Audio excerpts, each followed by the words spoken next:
Resuming debate, the honourable member for Argenteuil-Papineau-Mirabel. Merci, Madame la Présidente. Je suis horrifiée d'entendre les arguments provenant de l'autre côté de cette Chambre. L'entêtement avec lequel les conservateurs demandent la destruction du registre des armes à feu n'est ni pratique ni réfléchi. Le projet de loi C-19 est entièrement motivé par l'idéologie et cherche à diviser les Canadiens et Canadiennes entre régions rurales et urbaines. Les conservateurs veulent faire croire que les positions de ces deux groupes sont irréconciliables sur ce dossier, ce qui n'est pas le cas. Comme les néo-démocrates l'ont démontré auparavant, nous avons le leadership qui permet de considérer les deux côtés de la médaille pour concevoir une solution qui fonctionne pour tous les Canadiens et Canadiennes. En 2010, mon collègue de Timmins James Bay a présenté un projet de loi qui aurait fait des changements au registre et retiré les irritants aux chasseurs et aux Premières Nations, sans détruire cette protection vitale utilisée quotidiennement par les policiers pour lutter, entre autres, contre la violence conjugale. Le gouvernement, plutôt que d'appuyer une solution réfléchie au problème, a décidé de diviser le Canada sur cette question pour faire de la petite politique. Madame la Présidente, je n'ai pas à rappeler à cette Chambre que ce sont les femmes qui souffrent principalement de la violence conjugale. Les femmes qui sont avec raison terrifiées à propos de la destruction du registre et de ses données. Quiconque se lève en cette Chambre et tente de minimiser cette peur nie ou ignore le fait qu'un tiers des femmes tuées par leur conjoint le sont par un fusil ou une carabine possédée légalement. Il nie ou ignore aussi que depuis l'introduction du registre, la fréquence de ces incendies a diminué de 50 %. Le gouvernement ne met pas seulement en danger les droits des femmes, il joue avec leur vie. Madame la Présidente, je représente une circonscription rurale du Québec. Je fais partie des néo-démocrates qui représentent des communautés de fermiers, de Premières Nations et de chasseurs sportifs. Mais je n'ai aucun problème à leur expliquer le projet de loi de mon collègue de Timmins James Bay et les amendements que nous voudrions appliquer à ce projet de loi C-19. Ces amendements auraient créé un registre des armes à feu que je pourrais défendre complètement. Ces amendements auraient contrôlé le coût du registre, auraient simplifié l'enregistrement des armes et auraient créé une garantie légale de respect pour les traités signés avec les Premières Nations. Madame la Présidente, je dois cependant aujourd'hui défendre les femmes de ma circonscription qui s'opposent fermement au projet de loi C-19.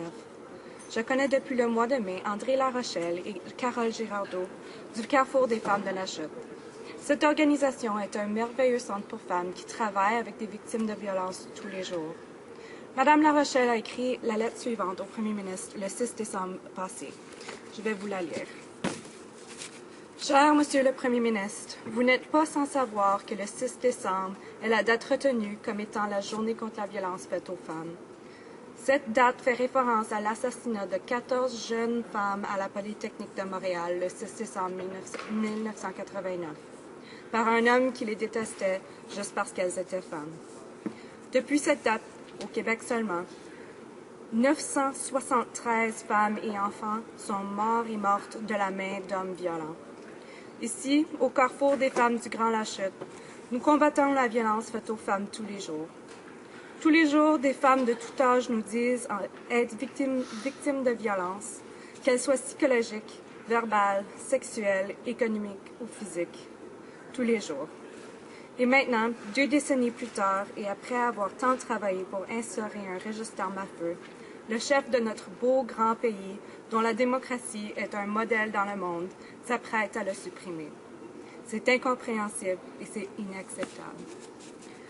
Les femmes de ce même beau pays, celles du Québec surtout, se souviendront du Premier ministre comme étant celui ayant fait reculer la condition féminine. Voilà ce que nous retiendrons, c'est sûr. En attendant, si vous êtes curieux, prenez le temps de lire les prénoms qui accompagnent cette lettre. Ça vous donnera l'occasion de personnaliser la violence faite aux femmes. Cet exercice a été fait en moins de 5 minutes auprès d'une trentaine de femmes qui fréquentent le Carrefour des femmes. Imaginez si tous les Canadiens et Canadiennes faisaient la même chose. Espérons vous avoir sensibilisé à la violence vécue par les femmes. Recevez, Monsieur le Premier ministre, notre respect, surtout si vous changez d'idée en ce qui concerne le registre des armes à feu. Signé André Larochelle, intervenante et responsable des communications au Carrefour des femmes du Grand La Chute. J'ai ici la liste de noms.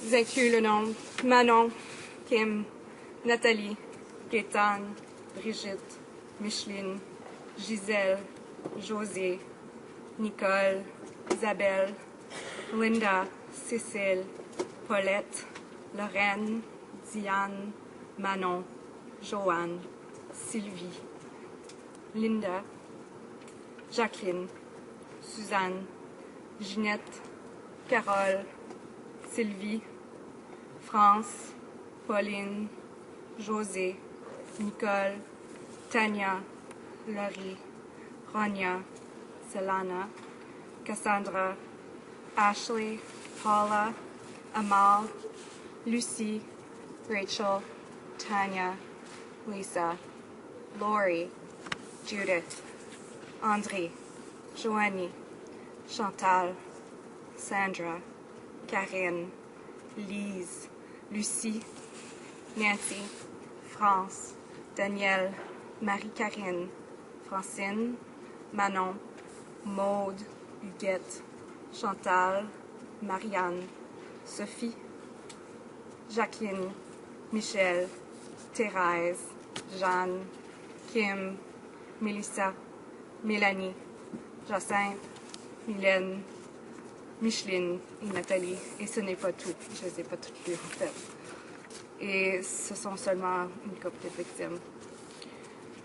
Madame la Présidente, de la part du Carrefour des femmes de la Chute et de la part des femmes, des policiers, de la province du Québec et de la part des citoyens et citoyennes à travers tout le Canada qui ont fait entendre leur voix contre le projet de loi C-19, je demande à tous les députés de cette Chambre de voter contre le projet de loi imprudent et mal conçu.